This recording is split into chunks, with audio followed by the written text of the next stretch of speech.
이 사건 법정에서 끝낼 생각 없으시죠? 보일주 기자가 프로보노팀 사무실에 들어서자마자 던진 첫 마디였습니다.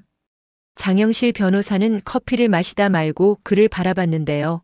보일주 기자의 눈빛은 이미 뭔가를 알고 있는 사람의 것이었습니다.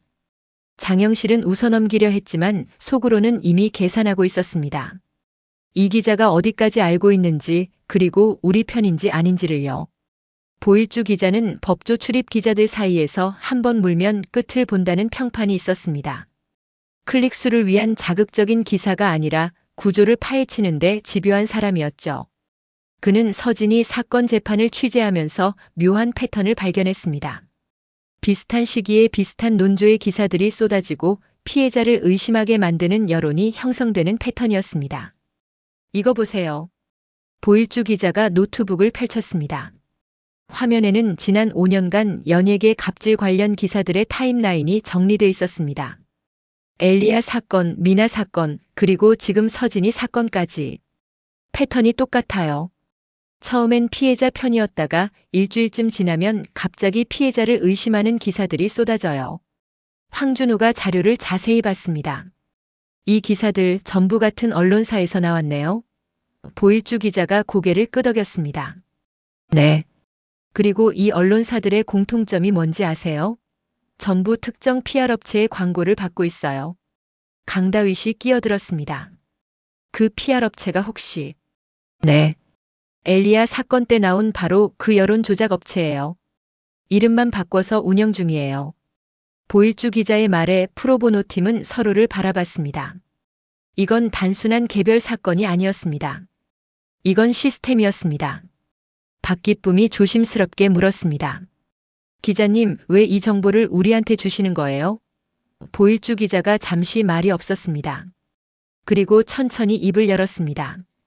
제가 10년 전에 비슷한 사건을 취재했었어요. 한 연습생이 회사 갑질을 폭로했는데 일주일 만에 모든 게 뒤집혔어요. 피해자가 거짓말쟁이가 됐고 회사는 피해자로 둔갑했죠. 저는 진실을 알았지만 기사를 쓸 수 없었어요. 왜요? 유난히가 물었습니다. 데스크에서 막았어요. 광고주 때문이었죠. 그 연습생은 결국 연예계를 떠났고 저는 그 얼굴을 10년째 잊지 못하고 있어요. 보일주 기자의 목소리는 무거웠습니다. 이번엔 막히지 않을 거예요. 제가 직접 기사를 쓸 테니까요. 그때 사무실 문이 열렸고 예상치 못한 인물이 들어왔습니다. 정근호 변호사였습니다. 정근호 변호사는 법조계에서는 전설 같은 인물이었습니다. 과거 판자촌 불법 철거 현장에서 몸으로 싸웠고 노동인권 사건에서 법보다 먼저 사람을 봤던 사람이었죠. 지금은 거의 은둔에 가까운 생활을 하고 있었는데 오늘 갑자기 나타난 겁니다. 강다윗은 정근호 변호사를 한 번도 만난 적은 없었지만 그의 이름은 잘 알고 있었습니다. 판사 시절 정근호 변호사가 낸 소장들을 여러 번 검토했었고 그때마다 감탄했었습니다. 법리적 완벽함보다는 사람의 이야기로 법을 설득하는 방식이었거든요. 신뢰합니다. 정근호 변호사가 조용히 인사했습니다. 장영실이 반갑게 맞이했습니다. 선배님 어떻게 오셨어요? 장 변호사가 연락했더군. 도와달라고. 장영실은 당황했습니다. 자신은 정근호 변호사에게 연락한 적이 없었거든요. 그때 오정인 대표가 복도에서 들어왔습니다. 제가 연락드렸어요. 모두가 오정인을 바라봤습니다. 이 사건 법정 안에서만 싸워서는 이길 수 없어요. 밖에서도 동시에 움직여야 해요. 그래서 정근호 선배님을 모셨습니다. 정근호 변호사는 프로보노 팀을 둘러보며 말했습니다. 다들 점군. 좋아. 젊을 때는 무모해도 돼. 그리고 보일주 기자를 보며 덧붙였습니다.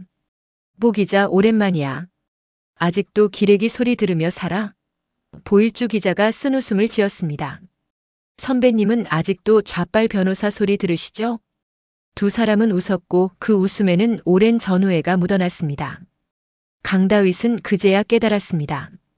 이 사건은 이미 더 큰 판이 짜여지고 있었던 겁니다.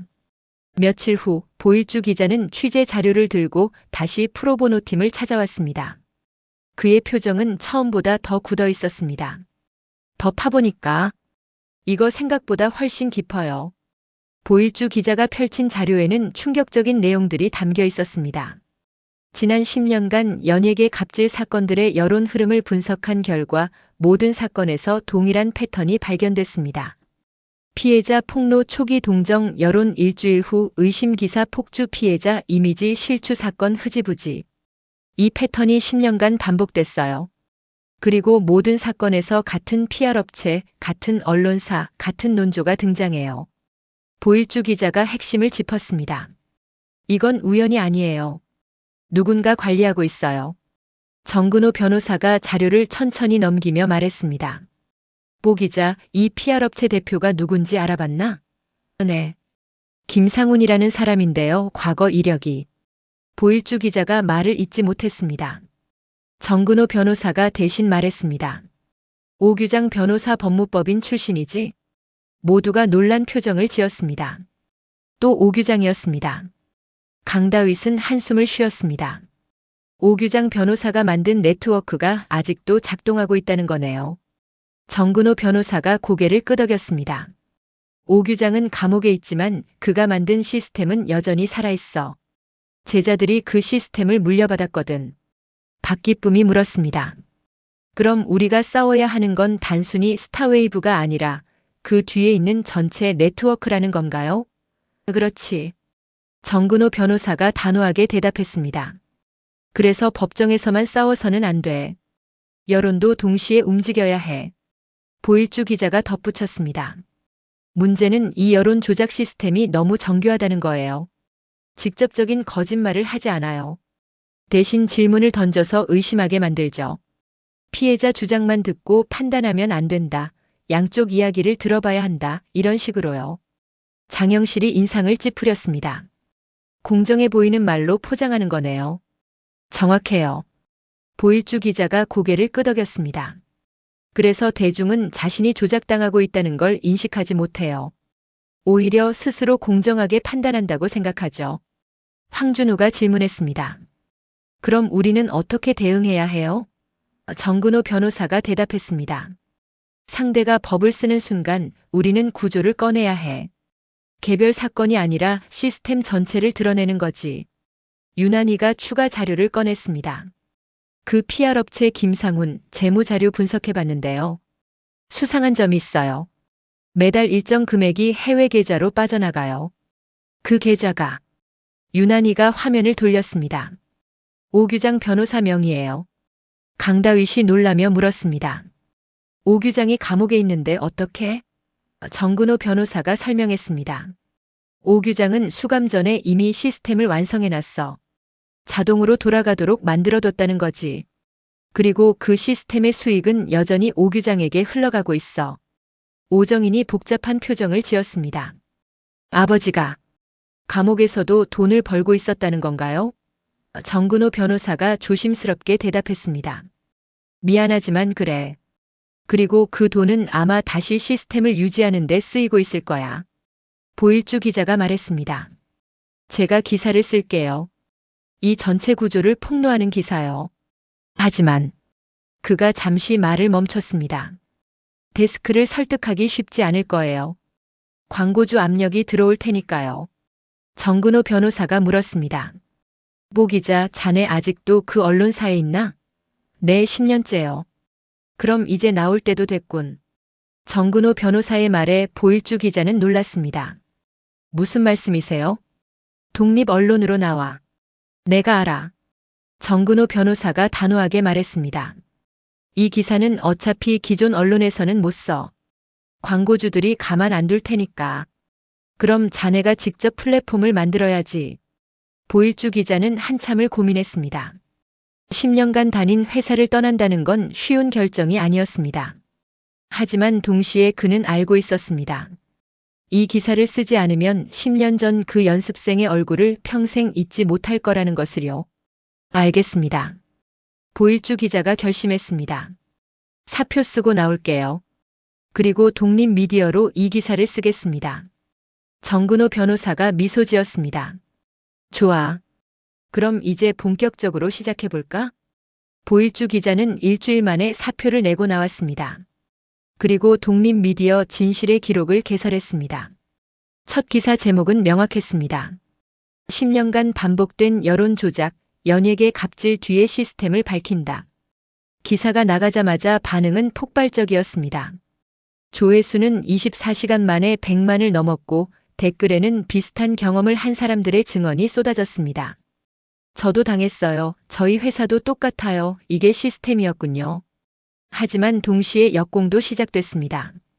보일주 기자에게 명예훼손 소송이 들어왔고 그의 과거를 캐는 기사들이 쏟아졌습니다.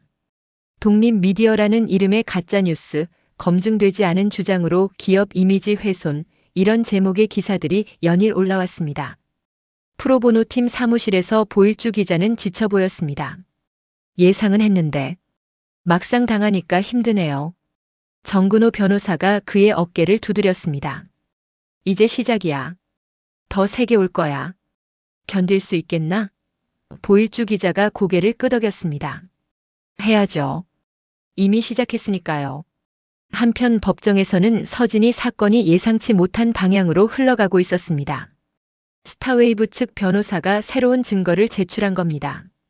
서진이가 과거 다른 기획사 오디션에서 탈락한 기록, SNS에서 다른 연습생을 비난한 글, 그리고 심지어 정신과 상담 기록까지.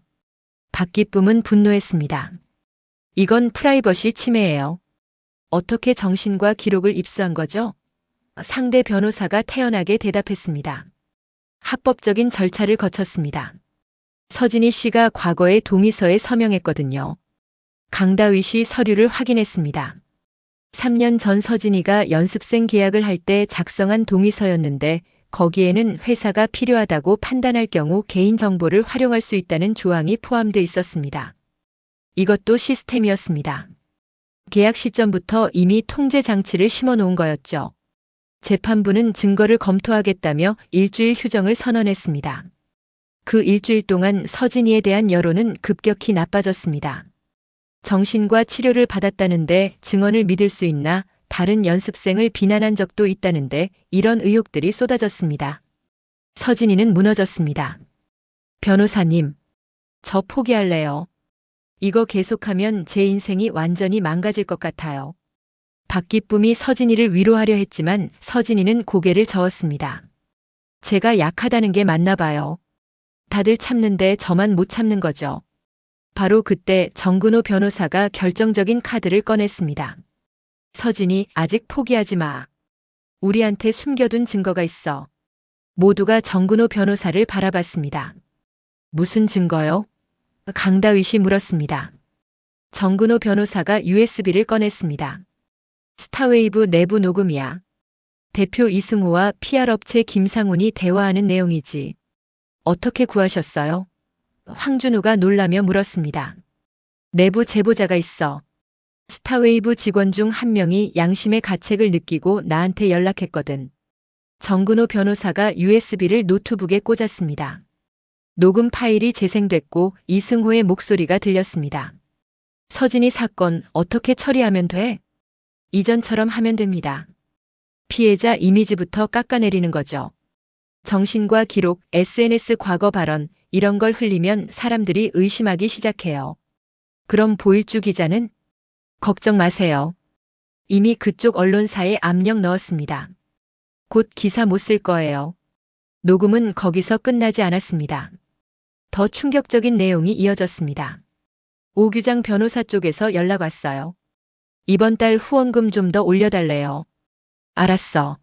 얼마나? 5천만 원이요. 수감 중인데도 관리비가 든다네요. 프로보노 팀은 숨이 멎는 듯 했습니다.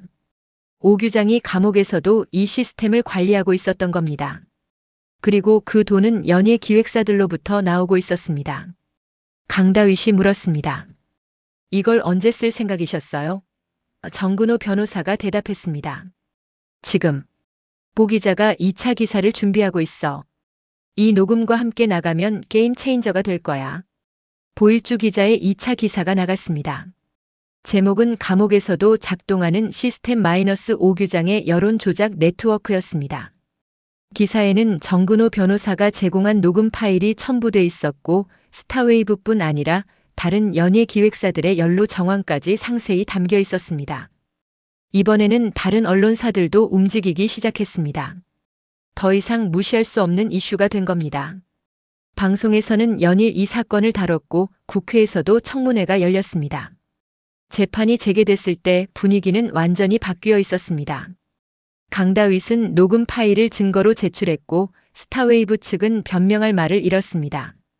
판사는 녹음을 듣고 이렇게 말했습니다. 이것은 단순한 계약 분쟁이 아니라 조직적인 인권 침해입니다. 최종 판결은 서진이의 완전 승소였습니다. 위약금은 부당하며 스타웨이브의 계약 조항은 전면 무효. 그리고 정신과 기록을 무단으로 활용한 것은 프라이버시 침해로 인정됐습니다. 하지만 싸움은 거기서 끝나지 않았습니다. 검찰이 오규장에 대한 추가 수사에 착수했고 그의 해외 계좌가 동결됐습니다. PR업체 김상훈도 기소됐고 스타웨이브는 폐업했습니다. 보일주 기자는 계속해서 후속 기사를 냈습니다. 그의 독립 미디어는 이제 월 구독자 10만 명을 넘었고 광고 없이도 운영할 수 있게 됐습니다. 제가 10년 전에 쓰지 못한 기사, 이제 쓸 수 있게 됐어요. 정근호 변호사는 다시 은둔으로 돌아갔습니다. 떠나기 전 그는 프로보노 팀에게 말했습니다. 법정 안에서만 싸우지 마. 법정 밖에서도 동시에 움직여야 해.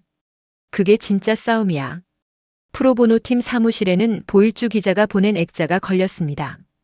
이건 특종이 아니라 기록입니다라는 문구와 함께요. 6개월 후 국회에서 언론 및 여론 조작 방지법이 발의됐습니다. 핵심은 명확했습니다. PR업체의 투명성 강화, 언론사의 광고주 공개 의무화, 그리고 피해자 프라이버시 보호 강화. 보일주 기자는 정근호 변호사와 함께 청문회에 참석했습니다. 그리고 증언했습니다. 침묵은 누가 강요하는가? 돈과 권력을 가진 자들입니다. 그들은 법정에서만 싸우지 않습니다. 여론을 조작하고 피해자를 고립시키고 진실을 왜곡합니다.